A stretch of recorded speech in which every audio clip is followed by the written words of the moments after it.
wa kana lahum imaman thumma ghaba 'anin nas fi baiti 15 yauman. Kemudian beliau menghilang di rumahnya selama, yaitu menyendiri di dalam rumahnya selama 15 hari. Fa ba'da dzalika kharaja ilal jami' bil Basrah fa sa'ada al mimbar ba'da salatil jum'ah faqal. Kemudian pada suatu hari beliau keluar ke Jami' al-Basrah, Masjid Jami' di kota Basrah. Beliau naik mimbar setelah salat Jumat dan berkata, "Ma'asyiran nas, innama taghayyabtu ankum fi hadhil muddah li'anni nadhartu fatakafa'at indil adillah wa lam yatarajjah indi haqqun 'ala batilin wala batilun 'ala haqqin fastahdaitullaha fahadani ila ma auda'tuhu fi kitabi hadhihi." Beliau mengatakan, "Wahai sekalian manusia, sesungguhnya aku menghilang dari kalian selama beberapa masa ini li'anni nadhartu, karena aku melihat, meneliti, tatakafat indil adillah, seolah-olah bertentangan dalil-dalil yang aku ketahui, dan aku tidak dapat merajihkan, memilih mana dalil yang kuat, tidak bisa membedakan mana yang hak dan mana yang batil. Lalu Allah subhanahu wa fastahdaitullaha, aku minta petunjuk kepada Allah, fahadani ila ma audatuhu fi kitabi, lalu Allah menunjukiku, lalu aku tuliskan itu di dalam kitabku ini, yaitu kitab Al-Ibanah. Ini dia kitabnya. Kitab ini ditulis oleh Imam Abul Hasan Al-Asy'ari, ditahqiq oleh Mahmud bin Jamil, dan telah diberikan muqaddimah, kata sambutan, oleh Syekh Muhammad bin Muhammad Al-Ansari, Syekh Abdullah bin Abdul Aziz bin Baz, dan Syekh Ismail Al-Ansari. Inilah kitab, rujuknya atau taubatnya Abul Hasan Al-Asy'ari ke manhaj salaf, madhab ahlus sunnah wal jamaah. Setelah beliau menganut 40 tahun paham i'tizal, akhirnya beliau kembali ke pangkuan manhaj salaf. Coba dengarkan penuturan beliau di dalam bukunya ini. Beliau mengatakan di dalam kitabnya, "Waqad ankartum qaulal mu'tazilah wal qadariyah wal jahmiyah wal haruriyah wal rafidah wal murji'ah fa'arifuna qaulakumul ladzi bihi taqulun wa diyanatakumul lati biha tadinun." Kalian telah mengingkari ucapan Mu'tazilah, Qadariyah, Jahmiyah, Haruriyah yaitu Khawarij, Rafidah Syiah, dan Murji'ah. Maka jelaskanlah kepada kami akidah kalian, pendapat kalian, apa yang kalian katakan dan agama yang kalian anut. Maka beliau mengatakan, "Qila lahu," katakanlah kepadanya. Ini adalah penegasan beliau setelah beliau kembali ke manhaj salaf.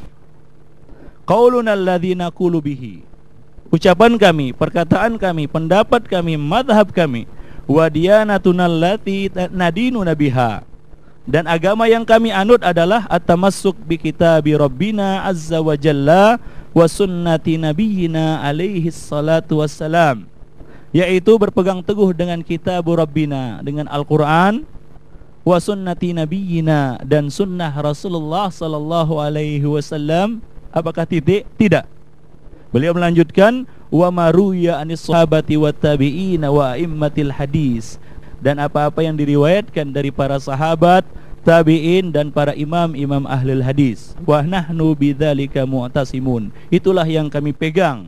"Wa bima kana yaqulu bihi Abu Abdullah Ahmad ibn Muhammad ibn Hanbal naddarallahu wajhah wa rafa'a darajatah wa ajzala mathubatah qailun," dan kami berpendapat, berakidah seperti akidah yang dianut oleh Abu Abdullah Ahmad ibn Muhammad ibn Hanbal. Semoga Allah mengelokkan wajah beliau, mengangkat derajat beliau, dan melimpahkan balasan yang banyak kepada beliau. "Walima khalafa qaulahu mukhalifun," dan kami menyelisihi setiap perkataan, pendapat, akidah, madhab yang menyelisihi madhab beliau. Tentu saja kita tahu bahwa Imam Ahmad adalah imam ahlus sunnah wal jamaah, imam as-salaf, salah seorang di antara imam as-salaf. "Li'annahu imamul fadil wa ra'isul kamil alladzi abana bihil haq. Karena beliau adalah imam yang utama, pemimpin yang sempurna, alladzi abana bihil haq, yang dengan melalui beliau al-haq dapat dinyatakan, diterangkan, wa rafa'a bihid dalal, dan dengan melalui beliau juga kesesatan dapat diangkat, dapat dimusnahkan. Wa awdaha bihi man al-minhaj wa qama'a bihi bid'ah al-mubtadi'in wa zayghiz zaighin wa syakkus syakin. Dan dengan beliau juga dapat diterangkan manhaj yang hak, dapat diberantas bentuk-bentuk penyimpangan atau bid'ah dan penyimpangan orang-orang yang menyimpang dan keraguan orang-orang yang ragu. Farahmatullahi alaihi. Semoga Allah subhanahu wa ta'ala melimpahkan rahmat atas beliau. Ini adalah pernyataan dari Al-Imam Abul Hasan Al-Asy'ari, bagaimana beliau memilih manhaj salaf. Itu imam. Mungkin sekarang ini nggak ada yang lebih pintar otaknya, baik itu di dalam masalah-masalah agama maupun di dalam masalah dunia, ya, lebih daripada Al-Imam Abul Hasan Al-Asy'ari. Dan cukuplah ini sebagai pengalaman bagi kita, pengalaman bagi orang-orang yang datang sesudah beliau.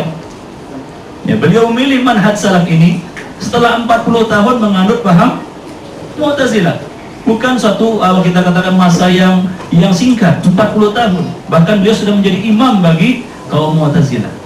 Namun Allah subhanahu wa ta'ala memberikan hidayah, membukakan pintu hidayah, ya, kepada beliau, hingga beliau nyatalah bagi beliau kebenaran. Ya, setelah beliau menimbang, melihat, yang perhatikan dalil-dalil yang dipakai ataupun digunakan oleh para imam as-salaf, imam Ahlus Sunnah wal Jamaah, dan kebingungan beliau melihat madhab atau akidah yang beliau anut, yaitu akidah Mu'tazilah. Akhirnya beliau memilih dan memeluk manhaj salaf ini. Itu satu, kita katakan, pengalaman yang sangat berarti, menjadi pengalaman, menjadi pelajaran bagi kita semua. Karena sebaik-baik orang adalah yang dapat memetik pelajaran dari pengalaman orang lain, bukan menjadi pelajaran bagi orang lain.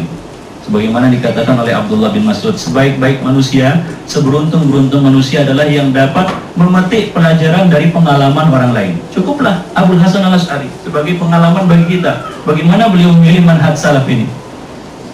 Ya. Dan seburuk-buruk orang adalah yang menjadi pelajaran, dia yang menjadi pelajaran bagi orang lain. Nah, demikianlah ikhwani fiddin, na'azanillahu wa iyyakum jami'an. Jadi ya begitulah ya kita katakan, ya, sebab perpecahan umat ini, yaitu sebab perselisihan yang terjadi di tengah-tengah umat ini karena mereka tidak kembali kepada Al-Qur'an dan As-Sunnah dengan pemahaman as-salaful ummah. Ya, mudah-mudahan Allah subhanahu wa ta'ala memberikan kepada kita petunjuk, kekuatan untuk dapat mengikuti yang hak dan dapat menjauhi kebatilan, kesesatan dan setiap penyimpangan. Aqulu qouli hadza wa astaghfirullah li wa lakum wa lisairil muslimin innahu huwal ghafurur rahim. Lebih dan kurang saya mohon maaf kalau ada kata-kata yang tersilap, kalau ada kata-kata yang salah. Kita mohon ampun kepada Allah Subhanahu wa taala atas segala kekurangan ataupun kesalahan yang kita lakukan dalam majelis ini. Yang benar datangnya dari Allah, yang salah dari saya dan dari syaitan, kita mohon ampun kepada Allah Subhanahu wa taala. Aqulu qouli hadza, dan saya tutup ya ceramah saya ini dengan mengucapkan kafaratul majlis. Subhanakallah bihamdik, asyhadu an la ilaha illa ant wa astaghfiruka wa atubu ilaik. Untuk selanjutnya Ustadz Rasul Dahri akan menjelaskan kepada kita ya tentang masalah ataupun tema ini